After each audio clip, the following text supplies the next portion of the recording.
Les expressions, les ibarat. Comment dit-on bonjour de manière générale? السلام عليكم. Alors, il y a salam alaikum. Alors, salam Dire alaikum, je tiens vraiment à insister sur le fait que ce mot-là, cette expression, signifie avant tout et pour tout salutation, salut avec un T, ce qui signifie salutaire, ce qui signifie paix, ce qui signifie ataraxie, paix intérieure. Donc, paix sur toi, le salut sur toi. Sabah al-khir, c'est vraiment le terme pour dire bonjour. Sabah, ah oui, je vous صباح l'écris en الخير. arabe, hein, d'accord? Mmh. Sabah, sabah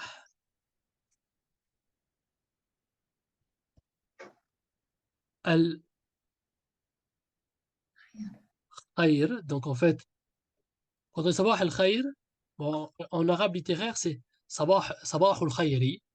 En arabe littéral, sabah al-khayr. En dialecte, sabah al-khir. Nous, on va Mmh. rester sur l'arabe littéral de communication. Sabah al-khayr. Très bien. OK? صباح الخير. Il y en Voilà. a qui disent صباح النور.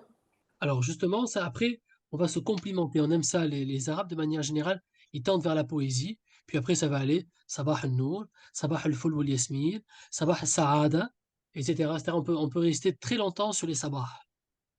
OK. Et qu'est-ce que ça veut dire, enfin, mot à mot, ça veut dire qu'est-ce que ça veut Alors, dire? qu'est-ce que ça veut dire? Sabah, ça veut dire matin. Al-Khair, ça veut dire le bien. Bien le matin. Bonjour. Bon le jour. Voilà, littéralement.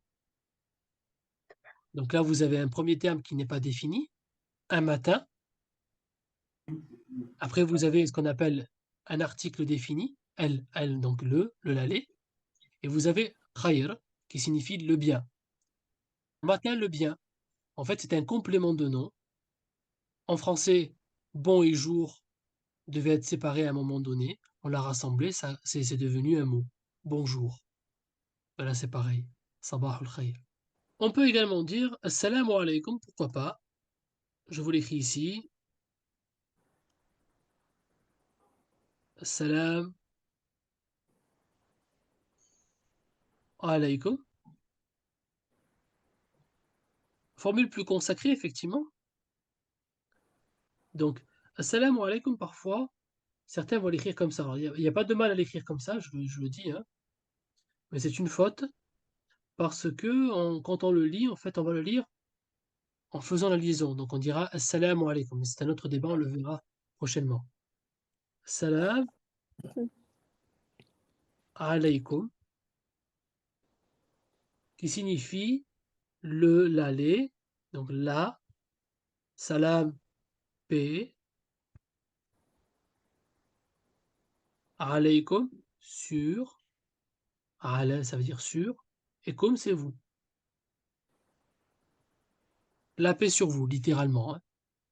Après, on peut dire sabah nou, voilà, lumière, euh, joie. Et c'est vrai que je parlerai ici peut-être de la Tunisie, parce que c'est une expression qui est beaucoup usitée en Tunisie quand on dit sabah al-ful wal yasmin, c'est-à-dire la fleur du ful et du jasmin. Qu'est-ce qu'on peut voir également? Comment on dit merci? شكرًا. Shukran. Alors très souvent, les adverbes en arabe, ils ont un an à la fin. Quand vous écrivez shukran en arabe, il y a, ici je le mets en rouge, ce an-là, très important. Ça, c'est ce qu'on appelle une marque adverbiale. Comme en français, le ement. Gentiment, doucement. Marque, et on va mettre adverbe, ça sera beaucoup mieux.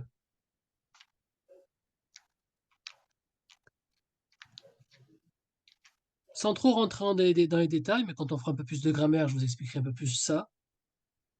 Mettez-vous juste à l'esprit que beaucoup de mots en arabe qui font an sont des adverbes. Beaucoup de mots. Si ce n'est pas un nom, complément d'objet direct indéfini. Et ça de côté. Généralement, quand on prononce des formules, telles que shukran, marhaban, ahlan wa sahlan, donc marhaban ça veut dire bienvenue, ahlan wa sahlan ça veut dire aussi bienvenue, il y a beaucoup de synonymes. Quand je dis shukran, on peut dire aussi également barakallahu fik, mais encore c'est très souvent une formule consacrée. Donc shukran signifie littéralement remerciement. Je vous l'écris. Alors, hop. Shin, Kaf, Ra. Et un alif comme ça. Et ces deux traits-là pour faire le son An. Les 3 points du Shin, Shukran. Merci. Il y a une réponse à merci. C'est quoi? عفوا. Afwan. Donc, Shukran. Afwan. Et qu'est-ce que vous remarquez? Le An. D'accord? Donc, de rien. Comme en français, ce sont des mots invariables. Donc, Shukran, Afwan. Et après, il y a d'autres formules pour dire encore de rien, mais c'est des formules trop longues. Par exemple, on peut dire aussi La shukran ala wajh. C'est-à-dire pas de remerciement à ce qui m'incombe. C'est très soutenu. Donc on peut dire afwan, bien sûr. Alors afwan s'écrit comme ça également. Ain, fa, waw. Et après vous mettez un alif et le fameux trait, les fameux deux traits. Afwan. Ça signifie de rien.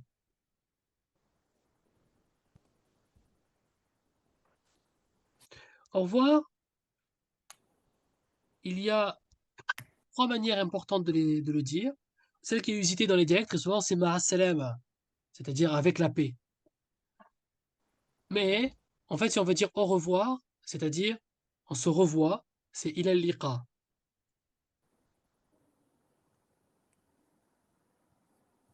Ila al-liqa,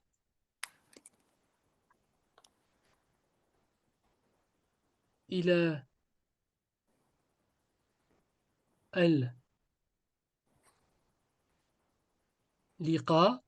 c'est-à-dire littéralement, hein, à la prochaine rencontre, revoyure, quand on se reverra, ila al-liqa.